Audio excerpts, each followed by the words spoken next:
நேயர்களுக்கு வணக்கம். இன்றைய காலை நேர தலைப்புச் செய்திகள்.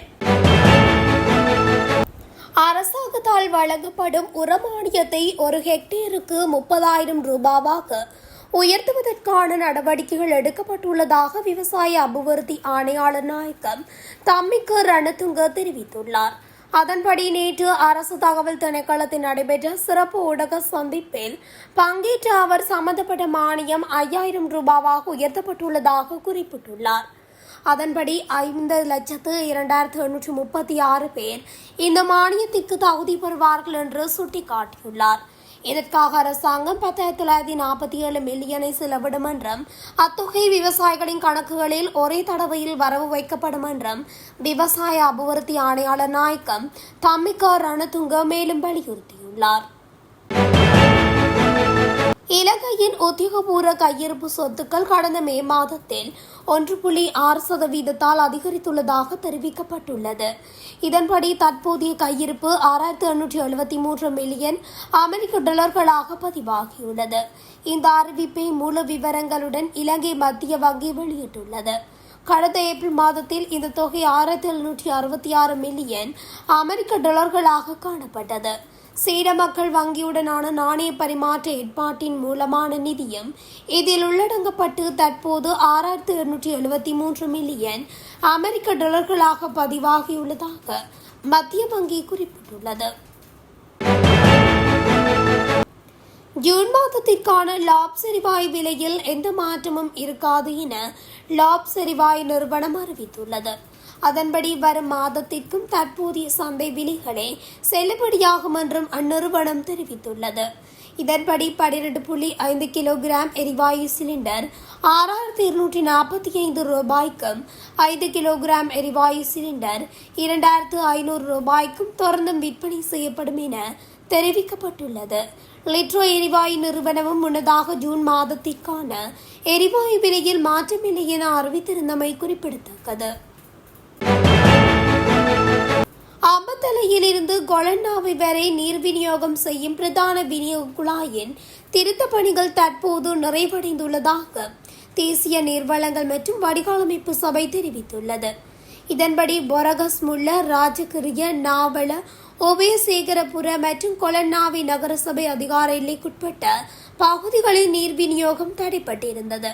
அத்துடன் காலையில் ஏற்பட்ட பிரதான நீர் விநியோக குழாய் திடீர் உடைப்பு காரணமாக மேற்குறிப்பிட்ட பகுதிகளில் இரவு 8 மணி வரை நீர் விநியோகம் தடைப்படும் என தேசிய நீர்வளங்கள் மற்றும் வடிகாலமைப்பு சபை முன்னர் அறிவித்துள்ளது. தற்போது சீரமைக்கும் பணி நிறைவடைந்துள்ளமையினால் நீர் விநியோகம் வழமைக்கு திரும்பியுள்ளது. நாட்டில் எதிர்வரும் 8, 9 மற்றும் 10 ஆகிய திகதிகளில் சிறப்பு டெங்கு ஒழிப்பு திட்டத்தை செயல்படுத்த சுகாதார அமைச்சு தீர்மானித்துள்ளது. அதன்படி இந்த திட்டம் 14 மாவட்டங்களில் உள்ள 74 சுகாதார மருத்துவ அலுவலர் பிரிவுகளில் செயல்படுத்தப்படும் என அமைச்சு தெரிவித்துள்ளது. இந்த முயற்சிக்கு காவல்துறை மற்றும் முப்படைகளின் உதவி பெறப்படும் என தேசிய டெங்கு கட்டுப்பாட்டு பிரிவு தெரிவித்துள்ளது. நாட்டில் உரிய தர நிலைகளுக்கு அமைய பராமரிக்கப்படாத முதியோர் இல்லங்கள் மற்றும் பராமரிப்பு நிலையங்களுக்கு எதிராக எதிர்காலத்தில் கடுமையான சட்ட நடவடிக்கை எடுக்கப்படும் என கிராமிய அபிவிருத்தி, சமூக பாதுகாப்பு மற்றும் சமூக வலுவூட்டல் அமைச்சர் உபாலி பன்னிலக்கே தெரிவித்துள்ளார். முதியோர் பராமரிப்பு நிலையங்களை ஒழுங்குபடுத்துவதற்கு தேவையான விதிமுறைகள் தற்போது தயாரிக்கப்பட்டு நிறைவு செய்யப்பட்டுள்ளதாகவும் அதற்கான அமைச்சரவையின் அங்கீகாரமும் கிடைத்துள்ளதாகவும் அவர் மேலும் குறிப்பிட்டுள்ளார். மாகாண சபைகளுடன் கலந்துரையாடி உடன்பாட்டை எட்டிய பின்னர் இந்த விதிமுறைகள் வர்த்தமானியில் வெளியிடப்பட உள்ளதாக அமைச்சர் மேலும் குறிப்பிட்டுள்ளார்.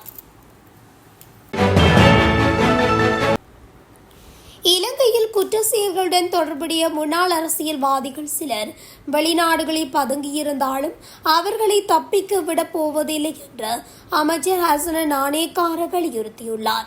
கொழும்பு திம்பிரி கஸ்தியாய பிரதிசீலக நிகழ்வொன்றில் கலந்து செய்தியாளர்களின் கேள்விகளுக்கு பதிலளிக்கும் போது மேற்கண்டவாறு குறிப்பிட்டுள்ளார். தொடர்ந்து கருத்து வெளியிட்டுள்ள அவர், வெளிநாடுகளில் பதுங்கியிருக்கும் போதைப்பொருள் தொடர்பான குற்றவாளிகளை இந்த நாட்டிற்கு அழைத்து வரும் திட்டம் பொதுமக்கள் பாதுகாப்பு அமைச்சினால் சிறப்பாக செயல்படுத்தப்படுகிறது என்று குறிப்பிட்டுள்ளார்.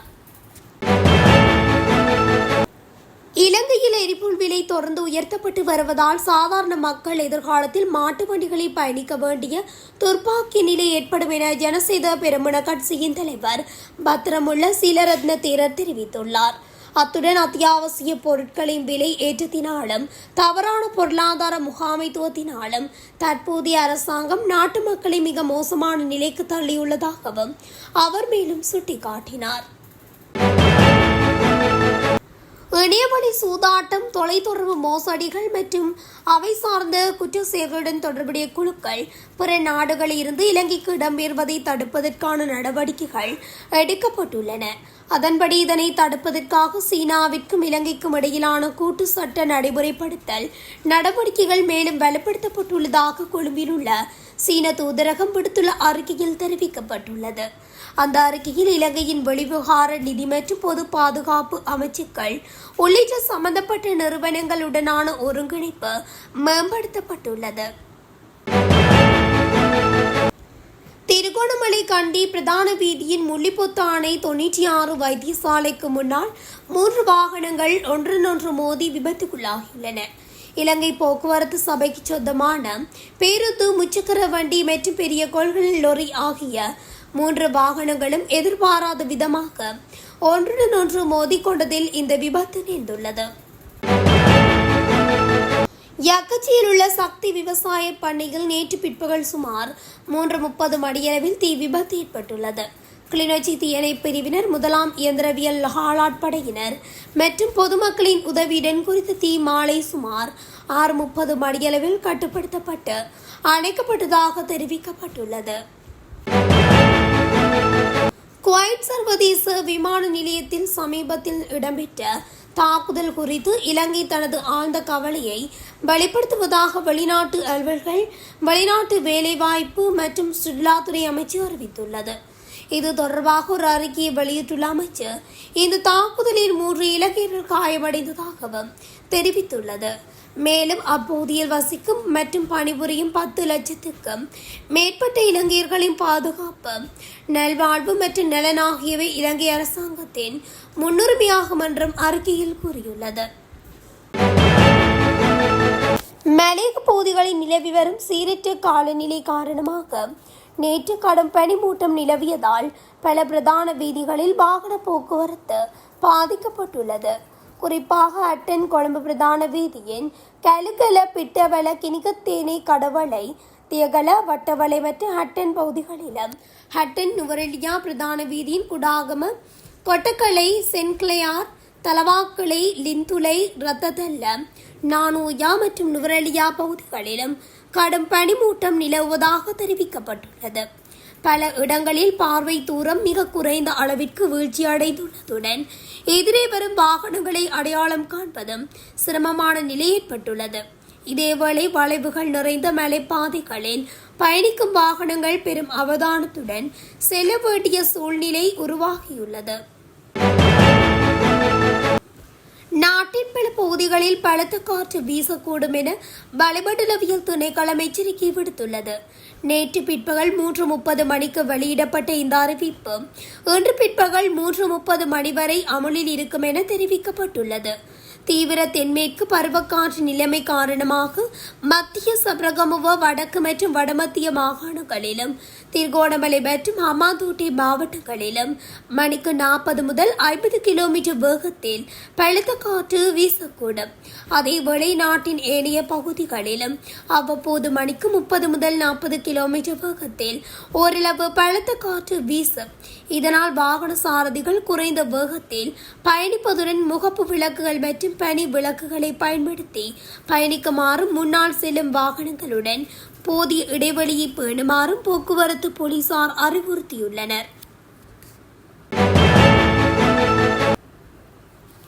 இத்துடன் தமிழொலியின் இன்றைய காலை நேர தலைப்புச் செய்திகள் நிறைவடைகின்றன.